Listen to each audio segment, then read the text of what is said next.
প্রিয় দর্শক, ফেরাউনের দরবারে মুসা নবী কিভাবে লাঠি থেকে সাপ বানিয়েছিলেন আর সেই সাপ দেখে ফেরাউন কি বলেছিল সবই জানতে পারবেন আজকের ভিডিওতে। এছাড়াও কিভাবে মুসা নবী বনি ইসরায়েলদের সাথে সেই সাগর পার হলেন আর কিভাবে ফেরাউন সেই সাগরে সেনা শহর ডুবে গেল, সেই সব বিস্তারিত দেখতে পুরো ভিডিওটি দেখুন। চলুন শুরু করি সেই ঐতিহাসিক ঘটনা যা আপনার চোখের সামনে ফুটে উঠবে। একদা হযরত মুসা আলাইহিস সালাম তার স্ত্রী, পরিবার পরিজন এবং মালামাল ও দাসদাসী নিয়ে মাদায়েন থেকে মিশর অভিমুখে রওনা হলেন। কিছু দূর পথ চলার পর যখন তিনি তুয়া পর্বতের নিকটবর্তী হলেন, তখনই দিনের অবসান ঘটে রাত্রি নেমে এলো। অতঃপর মুসা আলাইহিস সালাম সেখানেই রাত্রি যাপনের জন্য তাঁবু খাটালেন। তার অদূরেই তুর পর্বত অবস্থিত ছিল। এ সময়ে হযরত মুসা আলাইহিস সালামের স্ত্রী সফুরা অন্তঃসত্ত্বা ছিলেন, আর ঘটনাক্রমে ওই দিনই তার প্রসব বেদনা শুরু হয় এবং সন্ধ্যার পর তিনি একটি পুত্র সন্তান প্রসব করেন। ক্রমে সেই রাত্রিটি তাদের জন্য ভীষণ দুর্যোগপূর্ণ হয়ে উঠল। গাঢ় মেঘে চারদিক অন্ধকার হয়ে এলো এবং দেখতে দেখতে প্রবল বৃষ্টি ও ঝড়ো হাওয়া শুরু হলো। হিমেল বাতাসে মুসা আলাইহিস সালামের স্ত্রী সফুরা ঠান্ডায় কাঁপতে লাগলেন। এদিকে তাঁবুতে তখনও কোনো আগুনের ব্যবস্থা ছিল না। হযরত মুসা আলাইহিস সালামের সঙ্গে চকমকি পাথর ছিল, যার সাহায্যে তিনি বারবার আগুন জ্বালানোর চেষ্টা করলেন, কিন্তু যতবার চেষ্টা করলেন ততবারই ব্যর্থ হতে হলো। রাত গভীর হচ্ছে এবং চারদিক অন্ধকার ঘনিয়ে এসেছে। বাতাসে শীত তীব্রতর হয়ে উঠেছে। বিবি সফুরা অত্যন্ত ক্লান্ত, নবজাতক সন্তান তার বুকে। এই মুহূর্তে অন্ধকার দূর করা এবং স্ত্রীর শরীরে কিছুটা উত্তাপ পৌঁছে দেওয়ার জন্য আগুন ছিল একান্ত প্রয়োজনীয়, কিন্তু আশেপাশে কোনো লোকালয় ছিল না যেখান থেকে আগুন চেয়ে আনা যাবে। সেই নিঃসঙ্গ দুর্যোগপূর্ণ রাতে মুসা আলাইহিস সালাম দারুণ চিন্তায় মগ্ন হয়ে পড়লেন। ঠিক সেই সময় তিনি চোখ তুলে তাকালেন তুর পর্বতের দিকে। হঠাৎই তিনি দেখতে পেলেন পর্বতের গা ঘেঁষে দূরে কোথাও আগুনের মতো কিছু একটা জ্বলছে। তিনি সঙ্গীদের দিকে ফিরে বললেন, তোমরা এখানেই অপেক্ষা করো, আমি সামনে একটি স্থানে আগুনের চিহ্ন দেখেছি, যাই দেখি সেখান থেকে কিছু আগুন নিয়ে আসা যায় কিনা। যদি আমি সেখান থেকে কিছুটা আগুন নিয়ে আসতে পারি, তবে আমরা সেই আগুনের মাধ্যমে শীত নিবারণ করতে পারবো, আর হয়তো সেখানে কাউকে পাবো যার কাছ থেকে সঠিক পথের সন্ধান জেনে নেওয়া সম্ভব হবে। এই কথা বলে হযরত মুসা আলাইহিস সালাম সেই রহস্যময় আলোর দিকে ধীরে ধীরে নির্ভয়ে এগিয়ে চললেন। তার দৃষ্টিতে ছিল আগুন, কিন্তু তকদিরে ছিল আলোর চূড়ান্ত উৎস। আল্লাহ রব্বুল আলামিনের পক্ষ থেকে আগত এক মহান আহ্বান। তিনি যখন তুর পর্বতের চূড়ায় উপনীত হলেন, তখন হঠাৎই তার হৃদয় কেঁপে উঠল এক অলৌকিক অনুভবে। আল্লাহ রব্বুল আলামিনের পক্ষ থেকে অদৃশ্য ওহী নেমে এলো তার প্রতি। হে মুসা, আমি তোমার প্রতিপালক, অতএব তুমি তোমার পায়ের জুতা খুলে ফেলো। নিশ্চয়ই তুমি তুয়া নামক এক পবিত্র উপত্যকায় এসে পৌঁছেছ। আমি তোমাকে মনোনীত করেছি, আমি তোমাকে সাধারণ মানুষের মধ্য থেকে বেছে নিয়েছি তোমাকে পয়গাম্বর করার জন্য। অতএব এখন তোমার প্রতি যে প্রত্যাদেশ করা হচ্ছে তা মনোযোগ সহকারে শ্রবণ করো। প্রত্যাদেশ এই, আমি আল্লাহ, আমি ছাড়া আর কোনো উপাস্য নেই। সুতরাং তোমরা কেবল আমারই ইবাদত করো এবং আমাকে স্মরণের উদ্দেশ্যে নামাজ কায়েম করো। এই মহান মুহূর্তে হযরত মুসা আলাইহিস সালামের হাতে তার শ্বশুর হযরত শুআয়ব আলাইহিস সালামের প্রদত্ত একটি লাঠি ছিল। আল্লাহ রব্বুল আলামিন তখন জিজ্ঞাসা করলেন, হে মুসা, তোমার হাতে ওটা কি? হযরত মুসা আলাইহিস সালাম বিনয়ের সঙ্গে জবাব দিলেন, এটা আমার লাঠি, আমি এর উপর ভর দিয়ে চলাফেরা করি এবং এতে করে আমি গাছের পাতা ঝরিয়ে আমার বকরিগুলোকে খেতে দেই। এছাড়াও আমি এই লাঠি দিয়ে আরো অনেক প্রয়োজনীয় কাজ করি। এরপর আল্লাহ রব্বুল আলামিন বললেন, হে মুসা, তোমার লাঠিখানা মাটিতে ফেলে দাও। হযরত মুসা আলাইহিস সালাম আল্লাহর হুকুম পেয়ে লাঠিখানা মাটিতে ফেলে দিলেন। সঙ্গে সঙ্গে সেই লাঠি এক বিশাল অজগর সাপে পরিণত হয়ে গেল। এটা দেখে হযরত মুসা আলাইহিস সালাম ভীত সন্ত্রস্ত হয়ে পড়লেন। তখন আল্লাহ রব্বুল আলামিন বললেন, হে মুসা, তুমি ভয় পেও না, তুমি তোমার লাঠিখানা হাতে তুলে নাও। হযরত মুসা আলাইহিস সালাম আল্লাহর আদেশ অনুযায়ী সেই সাপটিকে ধরার জন্য হাত বাড়ালেন, আর যেই না তিনি সাপের গায়ে হাত বোলালেন, অমনি তা আবার আগের মতোই লাঠিতে রূপান্তরিত হয়ে গেল। এরপর আল্লাহ তাআলা বললেন, হে মুসা, তোমাকে এই একটি মুজিজা দেওয়া হলো। তুমি যখনই এই লাঠিখানা মাটিতে ফেলবে, তখনই তা একটি অজগর সাপে পরিণত হবে, আর যখনই তুমি তা হাতে তুলে নেবে, পুনরায় তা লাঠিতে রূপ নেবে। অতঃপর আল্লাহ রাব্বুল আলামিন হযরত মূসা আলাইহিস সালামকে বললেন, হে মূসা, তোমার ডান হাতখানা তোমার বগলের নিচে স্থাপন করো এবং তা বের করো। হযরত মূসা আলাইহিস সালাম তেমনটাই করলেন। অমনি দেখা গেল তার পবিত্র হস্ত মোবারক হতে একটি উজ্জ্বল শুভ্র আলো বিচ্ছুরিত হতে লাগলো। আল্লাহ রাব্বুল আলামিন আবার বললেন, এখন তুমি তোমার সেই হাতখানা পুনরায় বগলের নিচে স্থাপন করো। তিনি তেমনটাই করলেন। তিনি তার হাতখানা বগলের নিচে যেই মাত্র রাখলেন, সঙ্গে সঙ্গেই সেই আলোর বিচ্ছুরণ নিভে গেল। এরপর আল্লাহ রাব্বুল আলামিনের তরফ থেকে তার প্রতি ওহী আসলো, হে মূসা, আমি তোমাকে যে দুটি মুজিজা দান করেছি, এই দুটি নিদর্শনের মাধ্যমে তোমার সব দায়িত্ব পালনে সহায়তা হবে। তোমার সামনে আর কোনো বাধা প্রতিবন্ধকতা টিকে থাকতে পারবে না। তোমার সঙ্গে লাঠি এবং তোমার হাতে নিহিত সেই শুভ্র আলোর জ্যোতি সর্বক্ষেত্রে তোমার শক্তি ও সাহায্য রূপে কাজ করবে। আজ থেকে আমি তোমাকে নবুয়তের মহান মর্যাদা দান করলাম। অতএব এখন থেকে তুমি নিজেকে আমার প্রেরিত রাসূল হিসেবে পরিচয় দাও এবং আমার সত্য দ্বীন মানুষের মাঝে প্রচার করো। এরপর আল্লাহ বললেন, শোনো, ফেরাউন সীমা লঙ্ঘন করেছে। সে নিজেকে খোদা বলে দাবি করেছে, এমনকি আমার অস্তিত্ব পর্যন্ত অস্বীকার করেছে। সে শক্তির জোরে মানুষের দ্বারা নিজের উপাসনা করিয়ে নিচ্ছে। তোমার প্রতি আমার নির্দেশ এই যে তুমি ফেরাউনের দরবারে গিয়ে আমার সত্য ও সরল দ্বীনের আহ্বান তার সামনে পেশ করো এবং তাকে বোঝাও তার খোদা দাবি অন্যায় এবং অযৌক্তিক। তাকে সংশোধনের জন্য তওবা পাঠ করার এবং সৎ পথে ফিরে আসার জন্য বারবার আহ্বান জানাও। আল্লাহর পক্ষ থেকে এইরূপ প্রত্যাদেশ লাভ করে হযরত মূসা আলাইহিস সালাম বিনয় ভরে আরজ করলেন, হে আমার প্রভু, আমার স্ত্রী সন্তান পরিজন ও সমস্ত মাল সম্পদ আমার পশ্চাতে রয়ে গেছে। তাদের দেখাশোনার দায়িত্ব কে নেবে? আর আমি তো একা এই অবস্থায় এত বড় শক্তিশালী সম্রাট ফেরাউনের দরবারে কিভাবে উপস্থিত হব? বিশেষ করে যখন আমি মিশর থেকে বের হয়ে এসেছিলাম, তখন এক কৃপ্তিকে অনিচ্ছায় হত্যা করেছিলাম এবং সে ফেরাউনের বাবুর্চি ছিল। এখন যদি তারা আমাকে পেয়ে যায়, তবে তো সঙ্গে সঙ্গেই আমাকে হত্যা করে ফেলবে। এই আশঙ্কায় তার কাছে যাওয়ার সাহস আমার কমে যাচ্ছে। অতএব হে আল্লাহ, আমি তোমার দরবারে প্রার্থনা করছি, আমার ভাই হারুনকে আমার সহযোগী নিযুক্ত করুন। আপনি তাকেও নবুয়তের মর্যাদা দান করুন। তিনি জ্ঞান বুদ্ধিতে সুদক্ষ এবং বাক্য শক্তিতে আমার চেয়ে অধিক পারদর্শী। আর তুমি আমার বক্ষ প্রশস্ত করে দাও। আমার জ্ঞান ও ধৈর্য বৃদ্ধি করো, যাতে আমি তোমার দায়িত্ব যথাযথভাবে পালন করতে পারি, এবং আমার বাক্য শক্তিতে যে দুর্বলতা রয়েছে তা দূর করে দাও। আল্লাহ রাব্বুল আলামিন তার প্রার্থনায় সাড়া দিয়ে বললেন, হে মূসা, তুমি যেসব প্রার্থনা করেছ আমি তা কবুল করলাম। তোমার ভাই হারুনকে নবুয়তি দান করা হলো। আর তোমার স্ত্রী, সন্তান ও মাল সম্পদ নিয়ে চিন্তা করিও না, আমি নিজেই তাদের হেফাজতের ব্যবস্থা করব।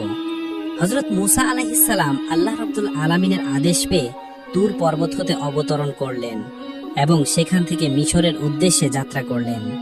মিশরে পৌঁছে তিনি প্রথমে তার পিতামাতা, বোন এবং বড় ভাই হযরত হারুন আলাইহিস সালামের সঙ্গে সাক্ষাৎ করলেন। তিনি হযরত হারুনকে জানালেন, হে আমার ভ্রাতা, আল্লাহ রাব্বুল আলামিন আপনাকে নবুয়তি দান করেছেন এবং আপনাকে আমার সহযোগী রূপে মনোনীত করেছেন। আর আমাদের প্রতি তিনি এই আদেশ দিয়েছেন যে আমরা যেন অহংকারী ফেরাউনের দরবারে গিয়ে তাকে আল্লাহর পথে আহ্বান করি। অতঃপর দুই ভাই ফেরাউনের দরবারের উদ্দেশ্যে একত্রে রওনা হলেন। ফেরাউনের প্রাসাদের সম্মুখে অনেক খেজুর গাছ ছিল। ফেরাউন সেই গাছগুলোর সঙ্গে বাঘ ও সিংহ বেঁধে রাখত, যাতে কোনো শত্রু তার প্রাসাদে প্রবেশ করতে না পারে। কিন্তু আল্লাহ রাব্বুল আলামিনের অনুগ্রহে যখন হযরত মূসা এবং হযরত হারুন সেই দরজার কাছে পৌঁছালেন, তখন সেই বাঘ ও সিংহগুলো তাদেরকে আক্রমণ করা তো দূরের কথা, বরং তারা মাথা নিচু করে নবীদের প্রতি সালাম ও অভিবাদন জানাতে লাগলো। এরপর দুই ভাই ফেরাউনের প্রাসাদের দরজায় গিয়ে দারওয়ানদের বললেন, আমরা আল্লাহর পক্ষ থেকে প্রেরিত দুইজন রাসূল। তোমাদের বাদশাহ ফেরাউনের নিকট সংবাদ পৌঁছে দাও এবং তাকে বলো সে আমাদের সঙ্গে দেখা করুক, অথবা আমাদেরকে সরাসরি তার কাছে নিয়ে চলো। দারোয়ানরা এই কথা শুনে বলল, তোমাদের দুজনের মস্তিষ্কে বিকৃতি ঘটেছে নাকি তোমরা পাগল হয়ে গেছো? আমাদের বাদশাহ নিজেই তো একজন খোদা, তোমরা আবার কোন খোদার কাছ থেকে তার কাছে দাওয়াত নিয়ে এসেছো? এখনই এখান থেকে দূর হও। দারোয়ানরা নানা রকম কটূক্তি এবং তাচ্ছিল্য ভরা কথা বলে তাদেরকে বিদায় দিতে চাইল, কিন্তু যখন তারা তাদের চেহারার ভাব গম্ভীর এবং ভীতিকর অবস্থা দেখলো, তখন তারা তাদেরকে ফেরাউনের নিকটে নিয়ে যেতে বাধ্য হলো। নবীগণ যখন ফেরাউনের দরবারে উপস্থিত হলো, ফেরাউন হযরত মূসা আলাইহিস সালামকে লক্ষ্য করে বলল, হে মূসা, আমি কি তোমাকে পুত্রের মতো লালন পালন করিনি? তুমি তো বহু বছর আমার আশ্রয় ছিলে, তার প্রতিদানে আমি তোমার পক্ষ থেকে কি পেলাম? তুমি তো আমার বাবুর্চি বোনকে হত্যা করে পালিয়ে গিয়েছিলে। তুমি একেবারে অকৃতজ্ঞ লোক। হযরত মূসা আলাইহিস সালাম উত্তরে বললেন, হে ফেরাউন, তুমি যা বলেছো তা ঠিক। আমি দীর্ঘদিন তোমার আশ্রয় ছিলাম, কিন্তু তখন আমি ছিলাম এক নিরেট অজ্ঞ এবং অদূরদর্শী ব্যক্তি। তাই তোমাদের ভয়েই আমি মিশর ত্যাগ করেছিলাম। তবে এখন আমার প্রতিপালক আমাকে তার রাসূল রূপে তোমার নিকটে প্রেরণ করেছেন। ফেরাউন তখন বলল, কে সেই তোমার প্রতিপালক যে তোমাকে রাসূল ও পয়গম্বর হিসেবে প্রেরণ করেছে? হযরত মূসা আলাইহিস সালাম বললেন, তিনি সেই মহান সত্তা যিনি আসমান জমিন এবং এদের মাঝে যা কিছু আছে সবকিছু স্রষ্টা ও পালনকর্তা। তিনিই আমাকে রাসূল করে তোমার কাছে পাঠিয়েছেন। এই কথা শুনে ফেরাউন তার সভা সদস্যদের দিকে তাকিয়ে বলল, তোমরা কি শুনলে? সে কি বলতে চায়? সে দাবি করছে সে কোনো এক প্রভুর পক্ষ থেকে এসেছে। এমনকি সে দাবি করছে সে নাকি তোমাদের পূর্বপুরুষদের তুলনায় অধিক জ্ঞানী। আমার তো মনে হয় এ নিশ্চিতভাবে পাগল হয়ে গেছে, ওর মস্তিষ্কে সমস্যা দেখা দিয়েছে। হযরত মূসা আলাইহিস সালাম বললেন, আমি মোটেও পাগল নই, বরং আমাকে সমস্ত মহাবিশ্বের স্রষ্টা আল্লাহ রব্বুল আলামিন আমাকে তোমাদের নিকটে তার রাসূল রূপে প্রেরণ করেছেন। ফেরাউন বলল, হে মূসা, তুমি যদি উপযুক্ত প্রমাণ ছাড়া আমাকে বাদ দিয়ে অন্য কাউকে প্রভু হিসেবে তুলে ধরতে চাও, আর যদি সেই প্রমাণ দিতে ব্যর্থ হও, তবে আমি অবশ্যই তোমাকে বন্দী করব এবং এমন শাস্তি দেব যা বিশ্ববাসীর জন্য একটি দৃষ্টান্ত হয়ে থাকবে। হযরত মূসা আলাইহিস সালাম উত্তরে বললেন, হে ফেরাউন, তুমি তোমার অহংকারপূর্ণ কথাবার্তা পরিত্যাগ করো। তুমি অজ্ঞতার বশবর্তী হয়ে নিজেকে খোদা দাবি করছো। এই দাবি থেকে সরে এসো। তুমি একজন সৃষ্টি, অতএব তুমি কখনোই খোদা হতে পারো না। হে ফেরাউনের সভা সদস্যবৃন্দ, আল্লাহ তাআলা আমাকে তোমাদের নিকট সত্য দিন এবং খাঁটি ধর্ম প্রচারের জন্য তার রাসূল রূপে প্রেরণ করেছেন। অতএব হে ফেরাউন, তুমি স্বীকার করে নাও, লা ইলাহা ইল্লাল্লাহ মূসা কালিমুল্লাহ। ফেরাউন বলল, আমি যদি তোমার এই কালিমা পাঠ করি, তবে তোমার আল্লাহর নিকট থেকে আমি কি পুরস্কার পাবো?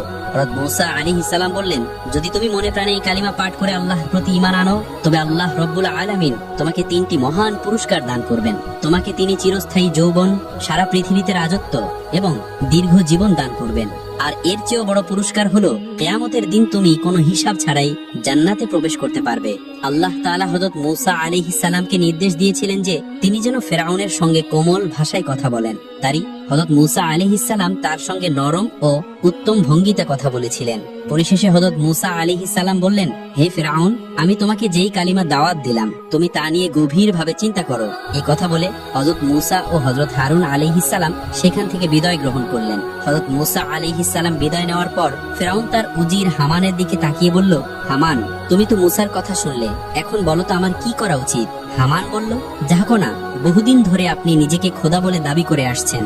রাজ্যের মধ্যে বনি ইসরাইল ছাড়া প্রায় সকলেই আপনাকে খোদা হিসেবে মেনে নিয়েছে এবং পূজা অর্চনাও করে যাচ্ছে। এখন আপনি যদি হঠাৎ করে এই খোদার দাবি থেকে সরে গিয়ে মূসার খোদাকে খোদা বলে মেনে নেন, তবে প্রজারা আপনাকে নিয়ে হাসাহাসি করবে, বিদ্রুপ করবে। তখন রাজ্যে আপনার আর কোনো গুরুত্ব থাকবে না এবং আপনার সম্মান ও মর্যাদা সবই নষ্ট হয়ে যাবে। অতএব আমার পরামর্শ, আপনি কোনো অবস্থাতেই মূসার কথায় প্রলুব্ধ হয়ে নিজের মর্যাদা বিসর্জন নিয়ে তার খোদার প্রতি ঈমান আনবেন না। উজির হামানের এই কথায় ফেরাউনের মন তুষ্ট হয়ে গেল, আর সে আবারও পূর্বের মতো কঠোর হয়ে উঠল। পরের দিন হযরত মূসা আলাইহিস সালাম এবং তার ভাই হযরত হারুন আলাইহিস সালাম ফেরাউনের দরবারে উপস্থিত হলেন। তখন ফেরাউন হযরত মূসা আলাইহিস সালামকে উদ্দেশ্য করে বলল, হে মূসা, তোমার খোদার কি প্রমাণ আছে? তুমি যে বলো তোমার প্রভু আল্লাহ, তবে তার পক্ষ থেকে প্রেরিত রাসূল হিসেবে তোমার কাছে কি সাক্ষ্য প্রমাণ রয়েছে? হযরত মূসা আলাইহিস সালাম বললেন, আমি যদি তোমার কাছে এমন প্রমাণ পেশ করি যা তুমি নিজ চোখে দেখতে পারো, তবে কি তুমি আল্লাহর প্রতি ঈমান আনবে? ফেরাউন বলল, তুমি যদি সত্যবাদী হয়ে থাকো তবে সেই প্রমাণ পেশ করো। এরপর আমি ভেবে দেখব। তখন হযরত মূসা আলাইহিস সালাম তার হাতে থাকা লাঠি মাটিতে ফেলে দিলেন। সঙ্গে সঙ্গে তা একটি বিশাল অজগর সাপে রূপান্তরিত হয়ে গেল এবং সেই সাপ ফানা তুলে ফেরাউনের সিংহাসনের দিকে তীব্র গতিতে এগিয়ে যেতে লাগলো। এই দৃশ্য দেখে ফেরাউন আতঙ্কে কাঁপতে লাগলো এবং বলল, হে মূসা, তুমি কি আমাকে দিনের দিকে ডাকতে এসেছো নাকি আমার প্রাণ নিতে এসেছো? হযরত মূসা আলাইহিস সালাম উত্তরে বললেন, আমি তোমাকে হত্যা করতে আসিনি, বরং আমি তোমাকে আল্লাহর একত্বের পথে আহ্বান জানাতে এসেছি। এরপর তিনি সাপটিকে স্পর্শ করলেন এবং সঙ্গে সঙ্গে তা পুনরায় লাঠিতে পরিণত হয়ে গেল। ফিরআউন কিছুটা স্বস্তি অনুভব করে আবার সিংহাসনে বসে পড়ল। এরপর হযরত মূসা আলাইহিস সালাম তার হাত বগলের নিচে রাখলেন এবং পুনরায় বের করলেন। তখন তার পবিত্র হস্ত থেকে একটি অপার্থিব শুভ্র আলো বিচ্ছুরিত হতে লাগলো।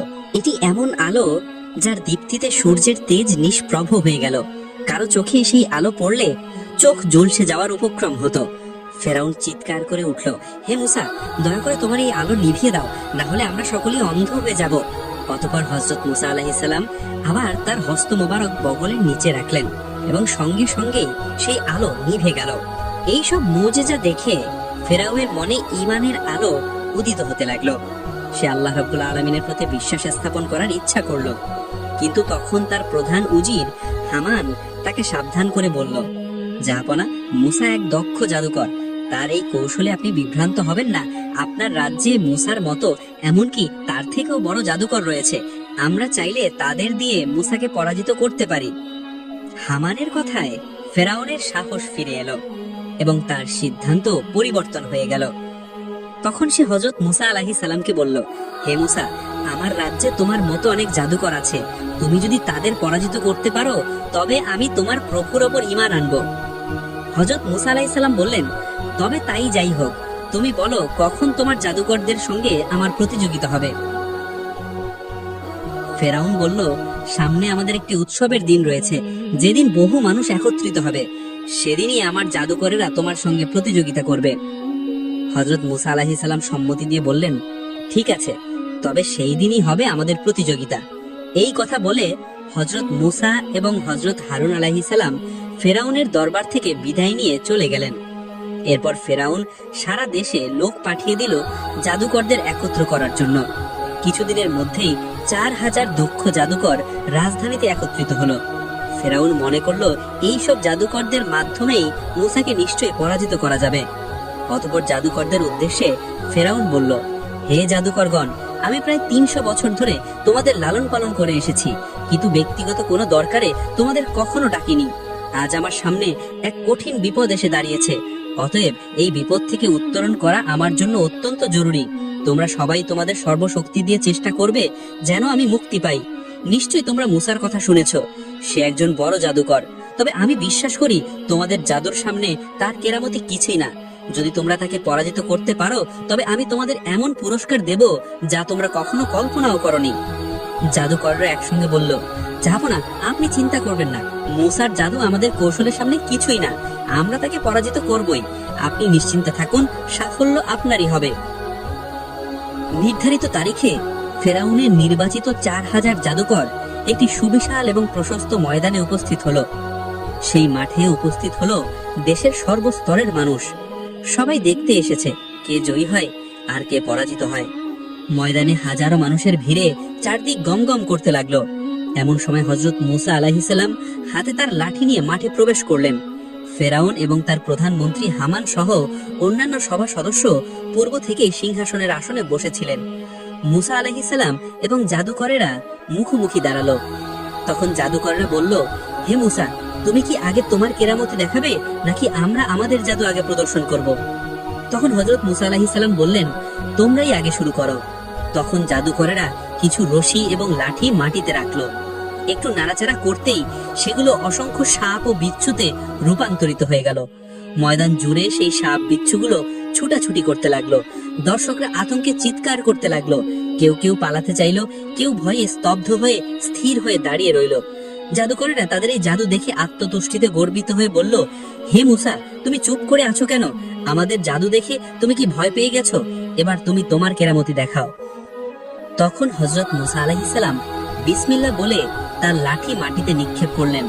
মুহূর্তেই সেই লাঠি একটি বিশাল অজগর সাপে রূপান্তরিত হয়ে গেল এবং চারদিক ছড়িয়ে থাকা জাদুকরদের বানানো সাপ বিচ্ছুগুলো গিলে ফেলতে শুরু করলো। একে একে সব ভ্রান্ত জাদু খেয়ে সেই অজগরটি গোটা ময়দান পরিষ্কার করে ফেললো। মাঠ একেবারে নিস্তব্ধ হয়ে গেল। এরপর জাদুকরেরা পূর্বের চেয়ে আরো ভয়াবহ এবং মারাত্মক কিছু সাপ বানিয়ে ময়দানে ছেড়ে দিল। কিন্তু হযরত মুসা আলাইহিস সালামের সেই অজগর সাপ সেগুলোকে একে একে গিলে ফেলতে লাগলো। এই অভাবনীয় দৃশ্য দেখে জাদুকরেরা হতভম্ব হয়ে পড়ল। তাদের কাছে আর কিছুই করার ছিল না। অজগরটির ক্ষুধা যেন শেষ হবার নয়, এবার সে আরো উগ্র ও ভয়ানক রূপ ধারণ করলো। খাবার না পেয়ে সেই সাপটি সোজা ফেরাউনের দিকে ধাবিত হতে লাগলো। এই দৃশ্য দেখে ফেরাউন ভয় পেয়ে তার সিংহাসন থেকে লাফিয়ে উঠে প্রাণ বাঁচাতে প্রাসাদের দিকে দৌড়ে পালাতে লাগলো। ময়দানে উপস্থিত হাজার হাজার দর্শক আতঙ্কে চিৎকার করতে করতে যে যার দিকে পারলো ছুটতে শুরু করলো। চারদিকে ছড়িয়ে পড়লো আতঙ্ক আর অস্থিরতা। ঠিক সেই মুহূর্তে আল্লাহ তাআলার পক্ষ থেকে হযরত মুসা আলাইহিস সালামকে নির্দেশ দেওয়া হলো, হে মুসা, তোমার লাঠিখানা তুমি আবার তুলে নাও, না হলে এই সাপটি সব মানুষকে গিলে ফেলবে। হযরত মুসা আলাইহিস সালাম আল্লাহ নির্দেশ পেয়ে সেই অজগর সাপটির গায়ে হাত বুলিয়ে দিলেন।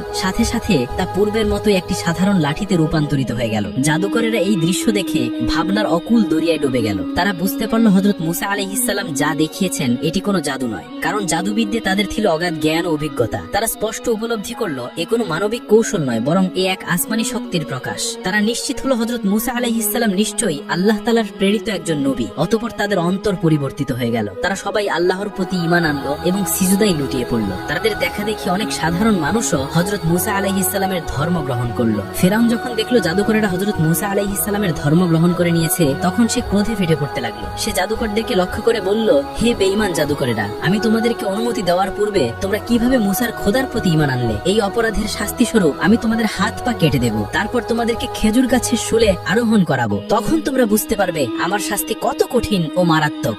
জাদুকরেরা বলল, হে ফেরাউন, আমরা হযরত মুসা আলাইহিস সালামের খোদার যে প্রমাণ পেয়েছি এবং তাকে যে রূপে চিনতে পেরেছি, তাতে তার উপর তোমাকে আমরা কোনোভাবেই স্থান দিতে পারি না। এখন তুমি তোমার যা ইচ্ছা তাই করতে পারো। তবে এই কথা সত্য যে তুমি শুধু আমাদেরকে দুনিয়াতে শাস্তি দিতে পারবে, পরকালে তুমি আমাদের বিন্দুমাত্র ক্ষতি করতে পারবে না। তাদের মুখে এরূপ কথা শুনে ফেরাউন তার জল্লাদদেরকে হুকুম দিল, এই জাদুকরদের একটি হাত ও একটি পা কেটে ফেলো এবং তাদেরকে শুলে চড়াও। জল্লাদেরা রাজ আদেশ পালন করলো। জাদুকরদের শরীর থেকে রক্ত ঝরলো, কিন্তু তাদের অন্তর ছিল ঈমানে পূর্ণ। তারা শেষ নিঃশ্বাস পর্যন্ত বলে গেল, আমরা আল্লাহর উপর ঈমান এনেছি, আমরা আর কখনো এই ঈমান ত্যাগ করব না। আমরা আমাদের প্রভুর দিকে ফিরে যাচ্ছি। আমরা আশা করি তিনি যেন আমাদের গুনাহ মাফ করে দেন। এই ঘটনার পর হযরত মুসা আলাইহিস সালাম ফেরাউনকে বলল, হে ফেরাউন, এখনো কি তুমি আল্লাহ রাব্বুল আলামিনের প্রতি ঈমান আনবে না? তোমার প্রতি আল্লাহর গজব আসার পূর্বেই তুমি তার উপর ঈমান এনে পাঠ করো, লা ইলাহা ইল্লাল্লাহু মুসা কালিমুল্লাহ। কিন্তু ফেরাউন হযরত মুসা আলাইহিস সালামের কোনো কথা শুনল না, বরং সে পূর্বের চাইতে আরো বেশি অহংকারী হয়ে উঠল। আল্লাহর একত্বের স্পষ্ট নিদর্শন দেখেও যখন ফেরাউন এবং তার সম্প্রদায় ঈমান আনতে অস্বীকৃতি জানালো, তখন আল্লাহ তাআলা তাদের উপর একের পর এক শাস্তি ও আযাব নাজিল করতে লাগলেন।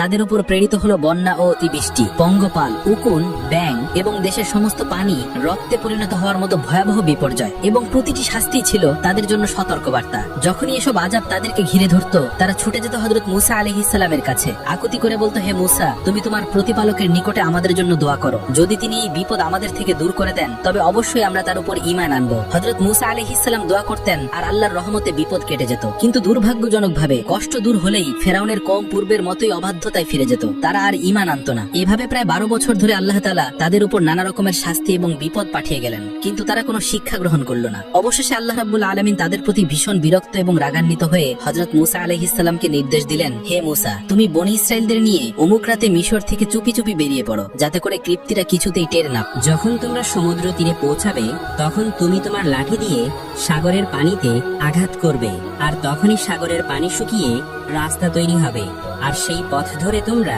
নিরাপদে পার হয়ে যেতে পারবে। হযরত মুসা আলাইহিস সালাম আল্লাহর এই নির্দেশ পেয়ে বনী ইসরাইলদের প্রস্তুত করলেন। চাঁদের আলোতে যখন রাত নেমে এলো, তখন তিনি তাদের নিয়ে যাত্রা শুরু করলেন। বর্ণনা করা হয়েছে সেই রাতে চন্দ্রগ্রহণ হয়েছিল, ফলে রাত কিছুটা অন্ধকার ছিল, আর এই সুযোগেই তারা গোপনে রওনা হয়। রাস্তায় চলতে চলতে একটি সময় তারা এমন এক অজানা জায়গায় এসে পৌঁছালো যা কারো চেনা ছিল না। হযরত মুসা আলাইহিস সালাম সঙ্গীদের জিজ্ঞেস করলেন, তোমরা কেউ কি এই জায়গার পরিচয় জানো? তখন বনী ইসরাইলের একদল আলেম বললেন, এই পথে আগমনের একটি বিশেষ রহস্য রয়েছে। তা হলো হযরত ইউসুফ আলাইহিস সালামের একটি শেষ ইচ্ছা পূরণ করা। তিনি ইন্তেকালের সময় আল্লাহর কাছে প্রতিশ্রুতি গ্রহণ করেছিলেন, হে আল্লাহ, যখন বনী ইসরাইল মিশর ত্যাগ করবে, তখন যেন আমার দেহ সেই সিন্দুক সহ ফিলিস্তিনে নিয়ে যাওয়া হয়। একথা শুনে হযরত মুসা আলাইহিস সালাম জিজ্ঞাসা করলেন, তবে এমন কে আছে যে হযরত ইউসুফ আলাইহিসসালামের কবরের সঠিক অবস্থান জানে? লোকেরা বলল, হে আল্লাহর নবী, আমাদের মাঝে কেবল একজন বৃদ্ধা রয়েছেন যিনি এই বিষয়ে জানেন। তখন হযরত মুসা আলাইহিসসালাম বৃদ্ধাকে ডেকে বললেন, হে বৃদ্ধা, আমরা তোমার কাছে জানতে চাই হযরত ইউসুফ আলাইহিসসালামের কবর কোথায় রয়েছে। তখন বৃদ্ধা বলল, হে আল্লাহর নবী, আমার সম্পর্কে একটি সিদ্ধান্ত জানানোর পূর্বে আমি হযরত ইউসুফ আলাইহিসসালামের কবর সম্পর্কে আপনাকে অবহিত করব না। হযরত মুসা আলাইহিসসালাম বৃদ্ধার কথা বুঝতে না পেরে জিজ্ঞাসা করলেন, হে বৃদ্ধা, তোমার সম্পর্কে সিদ্ধান্ত বলতে তুমি কি বুঝাতে চাচ্ছ? বৃদ্ধা তখন বললেন, হে আল্লাহর নবী, আমি আপনার সাথে জান্নাতে একত্রে অবস্থান করতে চাই। আপনি যদি আমাকে এই প্রতিশ্রুতি দিতে পারেন তাহলে আমি আপনাকে হযরত ইউসুফ আলাইহিসসালামের কবর দেখিয়ে দেব। কিন্তু হযরত মুসা আলাইহিসসালাম নিজে থেকে সিদ্ধান্ত দিতে না পেরে তাই তিনি নিরুপায় হয়ে গেলেন। তখন আল্লাহ রাব্বুল আলামিনের পক্ষ থেকে ওহী আসলো, হে মুসা, তুমি বৃদ্ধাকে এই প্রতিশ্রুতি দিতে পারো।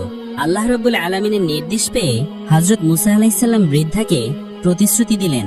অতঃপর বৃদ্ধা তাকে একটি কূপের কাছে নিয়ে গিয়ে বললেন, হে আল্লাহর নবী, এই কূপের পানি সম্পূর্ণরূপে সিঞ্চন করে ফেলুন। এই কূপের নিচে হযরত ইউসুফ আলাইহিসসালামের কবর মোবারক রয়েছে। বৃদ্ধার কথা মতো সেই কূপের পানি সিঞ্চন করা হলো। এরপরে দেখা গেল হযরত ইউসুফ আলাইহিসসালামের লাশ মোবারক একটি সিন্দুকে রেখে সমাহিত করা হয়েছে। অতঃপর সেই সিন্দুকটিকে উপরে ওঠানো হলো এবং লাশ ভর্তি সিন্দুক নিয়ে হযরত মুসা আলাইহিসসালাম বনী ইসরাইলদের নিয়ে পথ চলতে লাগলেন। তাদের পথ চলার সময় সেই লাশ থেকে এত নূর বিচ্ছুরিত হচ্ছিল যেন সূর্যের আলোর বিকিরণ হচ্ছে। হযরত মুসা আলাইহিসসালাম বনী ইসরাইলদের নিয়ে লোহিত সাগরের দিকে অগ্রসর হচ্ছিলেন। সকালবেলা কিপ্তিরা বনী ইসরাইলদের ঘরে ঘরে গিয়ে দেখতে পেল তাদের কাউকেই আর খুঁজে পাওয়া যাচ্ছে না। তখনই তারা বুঝতে পারল বনী ইসরাইল মিশর ত্যাগ করেছে। এই সংবাদ তারা দ্রুত ফেরাউনের কাছে পৌঁছে দিল। খবর শোনার পর ফেরাউন ক্ষোভে ফেটে পড়ল। সে উপস্থিত জনতা এবং তার সেনাবাহিনীর মাঝে উত্তেজনা ছড়াতে বলল, দেখো বনী ইসরাইলরা আমাদের সঙ্গে প্রতারণা করেছে, তারা গোপনে পালিয়ে গেছে। এটা আমাদের জন্য চরম অপমান। এখন আমাদের দায়িত্ব তাদের ধরে এনে কঠিন শাস্তি দেওয়া। এরপর ফেরাউন উচ্চকণ্ঠে আদেশ জারি করল, আমার সমস্ত সৈন্য সামন্ত প্রস্তুত করো এবং অস্ত্রশস্ত্রে সজ্জিত হয়ে তৎক্ষণাৎ রওনা হও। আমরা বনী ইসরাইলদের ধরে ফিরিয়ে আনব। ফেরাউনের এই নির্দেশে তার বাহিনী দ্রুত অস্ত্র ধারণ করে রাজাদেশ অনুযায়ী নির্ধারিত স্থানে একত্রিত হলো। অতঃপর ফেরাউন একটি বিশাল সৈন্যবাহিনী নিয়ে হযরত মুসা আলাইহিসসালাম এবং বনী ইসরাইলদের পিছু ধাওয়া করতে শুরু করলো। তার সেনাবাহিনী অত্যন্ত দ্রুত গতিতে পথ অতিক্রম করছিল। সামান্যতম বিরতির কথাও তাদের মনে স্থান পায়নি, কারণ তারা জানতো একবার থেমে গেলে শিকার হাতছাড়া হয়ে যাবে, আর তারা কিছুতেই বনী ইসরাইলদের হাতছাড়া করতে চাচ্ছিল না। এদিকে হযরত মুসা আলাইহিসসালাম বনী ইসরাইলদের নিয়ে লোহিত সাগরের তীরে পৌঁছে গেছেন। বনী ইসরাইল পেছনে তাকিয়ে দেখল ফেরাউন পঙ্গপালের মতো এক বিশাল সেনাবাহিনী নিয়ে তাদের দিকে ধেয়ে আসছে। দৃশ্যটি ছিল অত্যন্ত ভয়াবহ ও ভীতিকর। এই অবস্থায় বনী ইসরাইলের অন্তরে চরম হতাশা ও আতঙ্কের ছায়া নেমে এলো। তারা মনে করতে লাগলো এইবার মনে হয় তাদের মৃত্যু অনিবার্য। এতদিন ফেরাউনের দমন পীড়নের হাত থেকে মুক্তির আশায় তারা মিশর ত্যাগ করেছিল, কিন্তু আজ সেই ফেরাউনই তার সকল শক্তি নিয়ে তাদের ধ্বংস করতে এগিয়ে আসছে। কিন্তু তখনকার পরিস্থিতি ছিল অত্যন্ত ভয়াবহ ও সংকটপূর্ণ। সামনে বিশাল উত্তাল লোহিত সাগর, আর পেছনে ফেরাউন এবং তার লাক্ষাধিক সৈন্যবাহিনী ধেয়ে আসছে। পালাবার আর কোনো পথ খোলা নেই। এমন দিকবিহীন মুহূর্তে বনী ইসরাইল চরম হতাশায় নিমজ্জিত হয়ে পড়ল। তারা কাপা গলায় হযরত মুসা আলাইহিসসালামকে বলল, হে মুসা, আমরা তো এবার ধরা পড়ে গেলাম। এতদিন ফেরাউন ও তার সম্প্রদায় আমাদের উপর জুলুম করলেও অন্তত প্রাণে বাঁচিয়ে রেখেছিল, কিন্তু আজ তারা আমাদের সম্পূর্ণরূপে ধ্বংস করে ফেলবে। যদি কেউ বেঁচে থাকে তাকে চিরতরে গোলাম বানিয়ে রাখবে। এই মর্মান্তিক অবস্থায় হযরত মুসা আলাইহিসসালাম ছিলেন সম্পূর্ণ নিঃসংখ্য এবং ধৈর্যধারী, কারণ তিনি জানতেন তিনি যা কিছু করছেন সবই আল্লাহর নির্দেশ অনুসারে। তার পূর্ণ বিশ্বাস ছিল যিনি তাকে এই দায়িত্ব দিয়েছেন সেই মহান আল্লাহ অবশ্যই এই সংকট থেকে উত্তরণের পথ দেখাবেন। অতএব তিনি দৃঢ়তার সাথে বনী ইসরাইলদের উদ্দেশ্যে বললেন, হে আমার জাতি, তোমরা ভয় করো না। নিশ্চয়ই আমাদের রব আমাদের সঙ্গে আছেন এবং তিনি আমাদের পথ প্রদর্শন করবেন। মিশর ত্যাগের পূর্বে আল্লাহ তাআলা ওহীর মাধ্যমে হযরত মুসা আলাইহিসসালামকে জানিয়ে দিয়েছিলেন, যখন তুমি সাগরের তীরে পৌঁছাবে তখন তোমার লাঠি দ্বারা পানিতে আঘাত করবে, তখন তোমাদের জন্য সাগরের মাঝে একটি শুষ্ক পথ সৃষ্টি হয়ে যাবে। কিন্তু উত্তেজনা ও মানবিক অস্থিরতার কারণে হযরত মুসা আলাইহিসসালাম সাময়িকভাবে সে নির্দেশ ভুলে গিয়েছিলেন।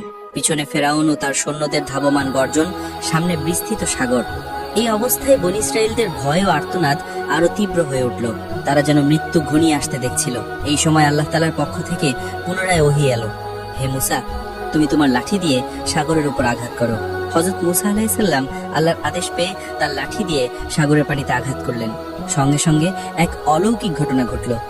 লোহিত সাগরের পানি দুই দিকে ভাগ হয়ে গেল এবং বনী ইসরাইলের 12টি গোত্রের জন্য সৃষ্টি হলো 12টি পৃথক রাস্তা। পানির দুই ধারে বরফের শক্ত দেয়ালের মতো দাঁড়িয়ে গেল। সেই পথের মাঝখানে আল্লাহ এমন ব্যবস্থাও করলেন যাতে একটি গোত্র আরেক গোত্রকে দেখতে পারে এবং কথাও বলতে পারে। একসাথে তারা দ্রুত গতিতে সাগর পেরিয়ে নিরাপদে অপর তীরে পৌঁছাতে সক্ষম হলো। বনী ইসরায়েলেরা দ্রুত গতিতে সেই অলৌকিক সাগরের পথ ধরে অগ্রসর হচ্ছিল। আর ঠিক তখনই ফেরাউন তার সৈন্য সামন্ত নিয়ে লোহিত সাগরের তীরে এসে পৌঁছালো। সেখানে এসে তারা নিজের চোখে সেই অভাবনীয় দৃশ্য প্রত্যক্ষ করলো। সাগরের পানির মাঝে বিস্তৃত প্রশস্ত পথ। এই অপার্থিব দৃশ্য দেখে ফেরাউনের সৈন্যরা হতবাক হয়ে গেল। তারা এমন এক অলৌকিক ঘটনা প্রত্যক্ষ করছিল যা মানুষ এই দৃশ্য কোনোদিন কেউ স্বপ্নেও ভাবতে পারেনি। কিন্তু আজ তা বাস্তবে তাদের সামনে দাঁড়িয়ে বিস্ময়ে অভিভূত সৈন্যরা নীরব হয়ে দাঁড়িয়ে রইল। কেউ কিছু বলতে পারল না, যেন ভাষাও হারিয়ে গেছে। এ সময় ফেরাউন গভীর চিন্তায় ডুবে গেল। তার মনে সন্দেহ জাগলো, এটা কি মুসার কোনো জাদু নাকি সত্যি তার প্রভুর মর্যাদা। তার মনের মধ্যে দ্বন্দ্ব শুরু হলো। সে ভাবতে লাগলো, যদি আমার লোকেরা সেটাকে মুসার অলৌকিক ক্ষমতা বা আল্লাহর কুদরত হিসেবে বিশ্বাস করে তাহলে তারা হয়তো তার প্রতি ঈমান আনবে। আর যদি তারা বিশ্বাস স্থাপন করে তাহলে তো আমার এতদিনের খোদা হওয়ার দাবি মুহূর্তেই মাটিতে মিশে যাবে। তখন তো আমার সিংহাসন, গৌরব এবং অহংকার সবকিছু ধ্বংস হয়ে যাবে, আর জনগণের চোখে আমি লাঞ্ছিত ও অপমানিত হব। ফেরাউন এখানেও প্রতারণার আশ্রয় নিল। সে তার সৈন্য সামন্তদের উদ্দেশ্যে বলল, তোমরা দাঁড়িয়ে দেখছো কি? এই পথ আমি সৃষ্টি করেছি। আমার ভয়ে সাগর নিজেই বিদীর্ণ হয়ে পথ তৈরি করেছে। তোমরা এগিয়ে চলো, সবাই সাগরের পথে নেমে যাও। কিন্তু এই কথা বললেও ফেরাউনের অন্তরে ভয় গেঁথে গিয়েছিল। তার মনে হচ্ছিল, যদি এটা মুসার অলৌকিক শক্তির ফল হয়, যদি আমি সৈন্য সামন্ত নিয়ে এই পথে নামি আর হঠাৎ সাগরের পানি একত্রিত হয়ে যায়, তাহলে তা আমাদের সলিল সমাধি হতে বাধ্য। এই ভয়ে ফেরাউন সাগরে নামতে সাহস পাচ্ছিল না। কিন্তু আল্লাহর ইচ্ছা পূরণ যে হতেই হবে। অতঃপর আল্লাহর আদেশে হযরত জিবরাইল আলাইহিস সালাম ঘোড়া সওয়ারের রূপ ধারণ করে ফেরাউনের ঘোড়ার সামনে এসে দাঁড়ালেন। ফেরাউনের ঘোড়া হযরত জিবরাইল আলাইহিস সালামের ঘোড়াকে অনুসরণ করে সাগরের পথে এগিয়ে গেল। ফেরাউন লাগাম টেনে থামানোর অনেক চেষ্টা করলো, কিন্তু ব্যর্থ হলো। অবশেষে তার ঘোড়া দৌড়ে গিয়ে সাগরের মাঝে প্রবেশ করলো। এটা দেখে সৈন্যরা ধারণা করলো ফেরাউন নিজেই বধ ধরেছে, তাই তারাও সাগরের ভেতরে প্রবেশ করলো। পুরো বাহিনী সাগরের ভেতরে প্রবেশ করার পরেও সাগরের রাস্তা তখনও অক্ষত ছিল। এদিকে বনী ইসরাইল সাগরের অপর তীরে পৌঁছে গেল। তারা পেছনে ফিরে তাকিয়ে ফেরাউন ও তার বাহিনীকে আসতে দেখে আতঙ্কে কাঁপতে লাগলো, কারণ ফেরাউনের বাহিনী ছিল অস্ত্রধারী ও অশ্বারোহী এবং তারা ছিল নিরস্ত্র ও পদাতি। যদি ধরা পড়ে যায় তাহলে শেষ হয়ে যাবে, এই আশঙ্কায় তারা ভীষণভাবে উদ্বিগ্ন হয়ে পড়ল। অবশেষে যখন ফেরাউনের শেষ সৈন্যটিও সাগরের রাস্তায় প্রবেশ করলো এবং বনী ইসরাইলের সবাই সুরক্ষিতভাবে সাগরের অপর পারে পৌঁছে গেল, ঠিক তখন আল্লাহর আদেশে সাগরের পানি প্রবল জলোচ্ছ্বাসে আছড়ে পড়ল। পানির প্রাচীর যেন ভেঙে ঝাঁপিয়ে পড়ল ফেরাউন ও তার বাহিনীর উপর।